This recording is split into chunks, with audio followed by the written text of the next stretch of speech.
Let me tell you the story going on in the sky this week. The energy doesn't feel isolated. It feels like we're standing in the hallway of a door that is about to open. On July the 13th, Venus is going to square Uranus and Gemini. Now, keep in mind, Venus just came out of a conjunction with the South Node in Virgo, which means that she was sitting at the same spot in the sky that told her she needed to release shit that didn't serve her, karmic connections, karmic patterns, habits, and behaviors. And Venus is saying these are going to be around relationships, habits, self-worth, values, and the versions of ourselves that we've outgrown. The square to Uranus and Gemini is creating tension from our heart space and our mental space. So it's this feeling of, I can't keep fucking doing this. I know I need to leave this thing alone. I don't know exactly what this looks like, but god dang. Like, it's this energy of like mental frustration from a self-value. It could be relationship things that come up where maybe someone asks you something or says something to you and it triggers you. And like, I'm worth more than that. I can't keep doing this because you got me fucked up type energy with the square. And that is on July the 13th.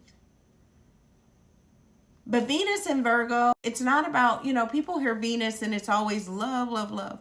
But it's the love and the relationship that you have with yourself, your self-worth, and the ways and places and where you've overgiven, where you've self-sacrificed, where you have felt like you needed to earn and be validated to love yourself or to be loved. And then on the same day, Venus is making a trine to Neptune and Pluto. Neptune is going to bring us compassion, spiritual understanding, our intuition.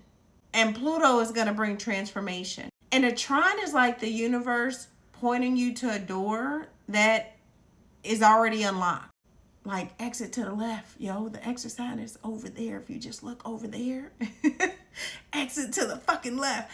That is that energy on the 13th. And then on the 14th, we have the Cancer new moon, which is at almost 22 degrees. So a new moon is a beginning point. It's the beginning of a cycle. The part that we see is dark in the sky. And then the part that is actually lit up is conjunct the sun, which is why you plant new seeds. New beginnings happen when the sky is dark. This new moon being at 22 degrees is us starting from a place of maturity, a place of wisdom. So Cancer is going to rule our emotional foundations, where we feel safe, where we feel secure, our family, our ancestry, our mother energy, that connection to that divine feminine energy, the place that we call home externally and internally. Okay, so now I'm going to tell you what's really fascinating to me about the energy. So the moon rules Cancer. So the moon is at home, right? But this new moon is going to be conjunct Mercury retrograde. Okay? Mercury, which is the messenger of the gods in the sky. Mercury just had a cazimi with the sun on the 12th. And it was given all of these messages, all of this light code energy. Just stick with me. The sun, it absorbed energy from the sun, right? I'm calling it light codes, and I'm also calling it messages, because Mercury is our thoughts, and it's the messages that are going to come to us anyway. So when Mercury conjuncts the new moon, it is like handing off the baton. Here are the messages. The moon is at home. Like, okay, thank you, right? So there's going to be, I feel like, this internal clarity, this internal knowingness. We're not going to have the language for it. We're not going to have the words for it. we're going to know that something has shifted, right? We're going to know that something has ended.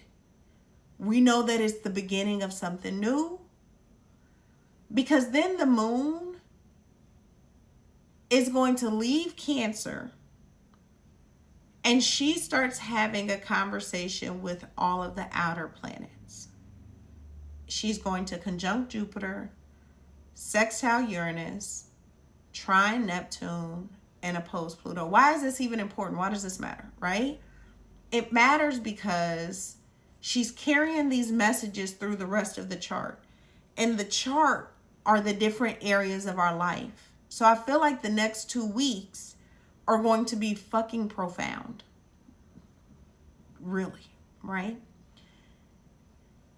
So because Mercury is retrograde, we won't have perspective. We won't have perspective of what is happening in our life yet. Not until like the first week of August. Because we're like standing really close to the picture. It's like if you were standing really close to a big piece of artwork, or I don't know how big y'all's TV is, but I remember when I first put my TV on the wall, it was too big for me to even consume what was on it. I was like, way too much TV, you know? It's that type of energy where the energy is retrograde, which makes it closer to us here on Earth. And so we're standing so close to it that our mind, Mercury, is not able to, we're not able to say it, but our intuition is on point. Because Neptune just went retrograde on the 7th, which is giving us spiritual clarity heightened. And then the new moon just talked to Mercury, who had this Kazemi with the sun, this clearing of energy, this enlightenment. And then she carries it and has all these conversations with the outer planets. Okay? So while all of that happens, we have our outer planets lining up at a 4-degree point, all of them, which is it's so fucking rare. Like, I know I'm just talking about it, but I'm telling you something profound. Jupiter is going to reach 4 degrees of Leo. Saturn is going to reach 4 degrees of Aries. Neptune is at 4 degrees of Aries. Uranus is at 4 degrees of Gemini. And Pluto is at 4 degrees of Aquarius. They're all moving into this direction this week. Why is that important? One, I feel like there's some sense of spiritual protection. As I also get that there's been an uptick in like fuckery energy too. So I feel like God is like, people talk about, anyway, God is protecting us for one. But all of these planets are outer planets. They just moved into their new house. It's like after 20 years and 7 years and 3, like our outer planets just all moved into new homes. And now there's this like 4-degree party going on, and they're all making pretty positive aspects to each other. All of our outer planets are also in fire and air.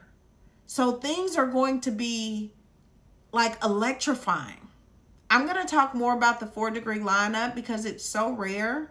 Jupiter is saying expand and be seen. Lead, right? Lead.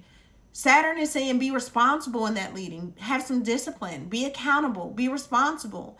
Neptune is saying wake the fuck up spiritually. Hello, what are we doing? Uranus is saying rewrite the fucking story. I know what your ancestors did. We're going to rewrite that shit. And Pluto says transformation is non-negotiable for the collective. And when these planets lock into this 4 degree, it's like clunk, clunk, clunk, clunk, clunk. Ugh, gotcha. You know? Neptune and Pluto are retrograde. Saturn is about to go retrograde. So these planets, especially Saturn, which is the planet that says this is where you act in your chart. Saturn is a masculine energy. It's saying this is where your karma is held. This is where your karma begins. It's a very karmic planet. It rules linear time. Actions, consequences, discipline, the rules, the boundaries, the foundation are linear time frame. And so with Saturn going retrograde, On July the 26th, the sky is telling us a story. You can go listen to other astrologers. There's so much coming to me intuitively about it that I'm not really talking a lot about the astrology, but I want you to know this is a really good time to look at your chart, to know where the areas are of like all of the outer planets, Gemini, Aries, Aquarius, and Leo. What houses are these in your chart? Because this is where this lock-in is about to happen. Okay? More on this throughout the week. Set intentions with this new moon for who you're becoming. Don't let Monday get you all fucked up because it is going to be a highly emotional day, right? But take the information that is given to you this week and participate accordingly. I love you. Have a good week.